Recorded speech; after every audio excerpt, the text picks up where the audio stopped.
Continuing.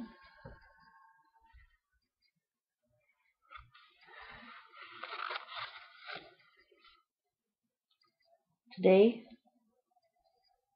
this is number 10, The Purple Gang.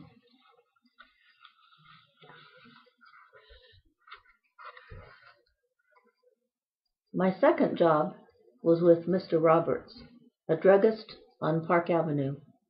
I used to sweep the floors for him, but never good enough. He liked to say the boy before me had swept much better. I also ran deliveries for Mr. Roberts up and down Park Avenue. That wasn't so bad. Park Avenue was a boulevard. Bad were the side streets. Now I want you to go to 111 Dubuque, Mr. Roberts said. Okay? Mr. Roberts was a very clean man, almost prissy. Whenever he looked at me, I felt filthy and stupid. Whenever he said something to me, there was a residue of wonderment in his eyes, as though he could never be sure his words penetrated my skull. Okay, I said. Dubuque, I'm not sure about pronunciation, D-U-B-U-C, Dubuque Street. Dubuque Street, Mr. Roberts repeated, giving me an extra look.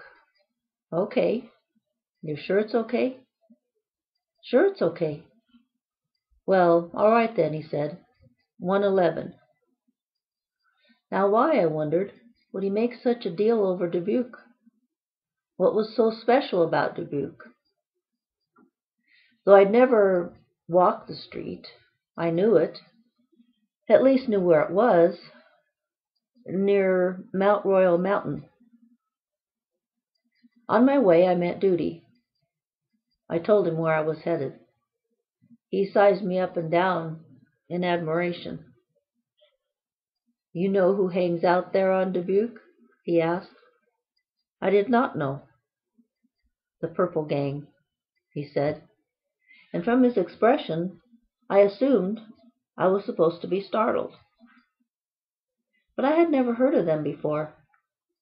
They did sound awful, though. The Purple Gang. Well, I said, I gotta be going. I have a delivery to make. Duty wasn't finished. Did you hear what they did? Of course not. They shoved a guy down the sewer, Duty said. Now that sounded bad, the thought of it. Shoving a guy down a sewer. That's news to me, I said. Duty said, where you been all your life? Duty said things like that. He was the wisest and toughest guy on our street. But even he feared the Purple Gang. As for the guy they shoved down the sewer, surely they let him up again. Did they let him up again? I said. No, Duty said swiftly. Duty had made his point, but he added, this delivery of yours, is it worth your life? For some reason, yes. Yes, it was. Dubuque Street, when I got there, was empty, so far as people. But now I could hear voices from around the lampposts, and from between the bricks I saw eyes. The Purple Gang. They must be in hiding, I thought, preparing to snare me. My delivery was at the end of the block, and each step distanced me further from the safety of Park Avenue and took me deeper into who knew what. I kept wondering what it must be like being stuffed down a manhole. I even listened for the guy's voice, this guy they'd stuffed down. Was he still alive? Hanging by his fingertips? But I heard nothing. Where were the people? Were they also terrified of the Purple Gang? They never went outdoors? I asked the lady who took the pharmacy package.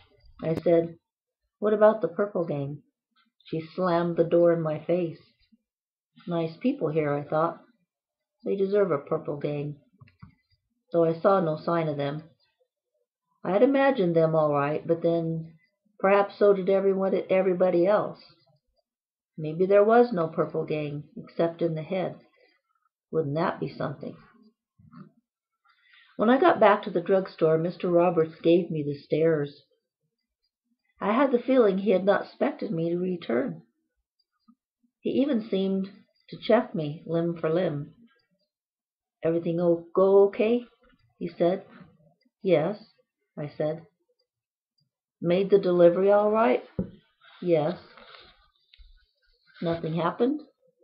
"No." Now, Mr. Roberts was a man of reserve, but here he relented just a bit. "The boy before you," he said, "he'd never go to Dubuque." "Oh?" "He was scared." "Why?" "Ever hear of the Purple Gang?" "I guess so," I said. He started back to get the broom. I started back to get the broom. Mr. Roberts stopped me. He said, "Never mind, forget that." This one leaves you wondering a little bit. Maybe I'll go ahead. That was number 10. This is another one of my favorites, number 11.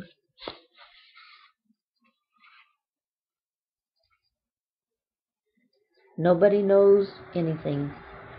The whole book actually does kind of, I don't know, just revolve around Jack's father in a sense. And this one gets a little closer to home in that sense.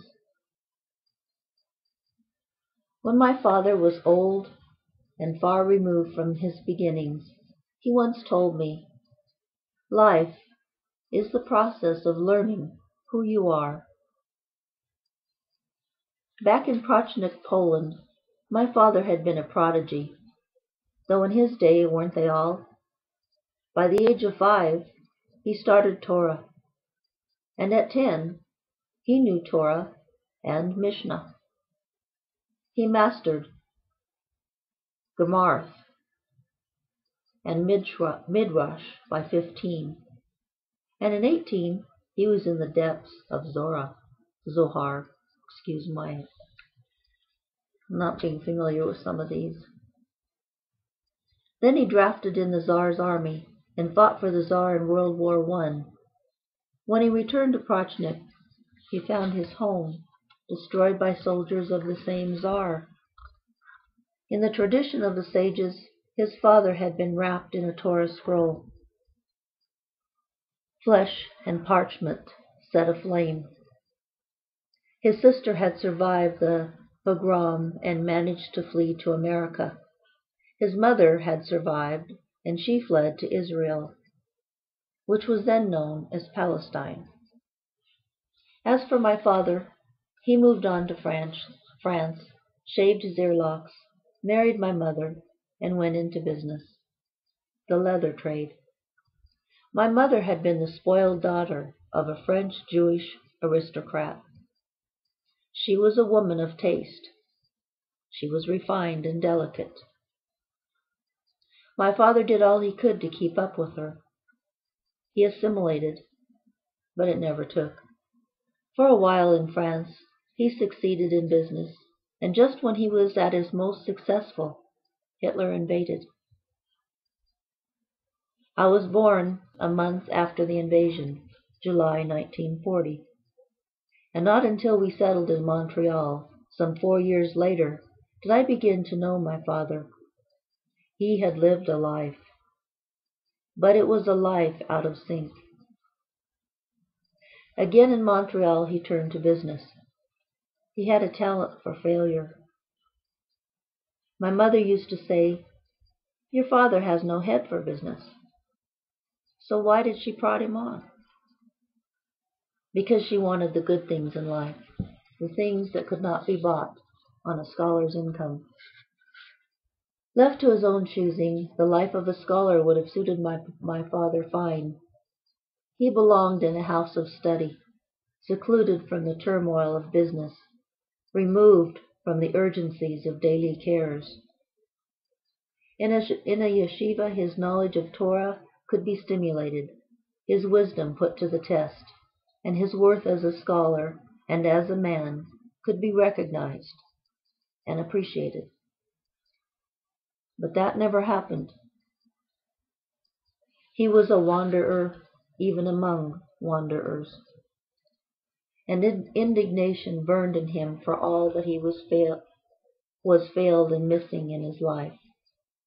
How it angered him that a man who could not even quote a single passage of Torah could become a millionaire and be seated in the front row of the synagogue, reaping respect and honors. Where was the justice? Since men were everywhere ignoramuses, such men were everywhere ignoramuses. As for my father, he spent a life ascending the 49 levels of wisdom. And where was he? Where was he in terms of respect and honors? At the bottom. So he wandered from synagogue to synagogue, trying to find his place, a place where men would call out his name and revere his interpretations of the divine laws and ordinances. All that is by way of saying that, as time went on, I was embarrassed to be with my father. If all that I had said sounds self-pitying on the part of my father, then I have conveyed the truth, except this: is there a man who does not pity himself? For me, the embarrassment began when a certain rabbi of a certain synagogue said, in his Sabbath sermon, that God had forbidden Israel to raise a king. Now my father excelled in pilpul, the minute details of Judaic scholarship. But there was nothing pilpul about this. This was a clear and open error. No, no, no, said my father, interrupting the solemn speech. In Yiddish, my father pointed out that, on the contrary, appointing a king is a steadfast law in Israel's 613 commandments. The Torah, he said, demands a king. Of course, my father had broken into a man's speech, and that was rude. But he had not been reproachful.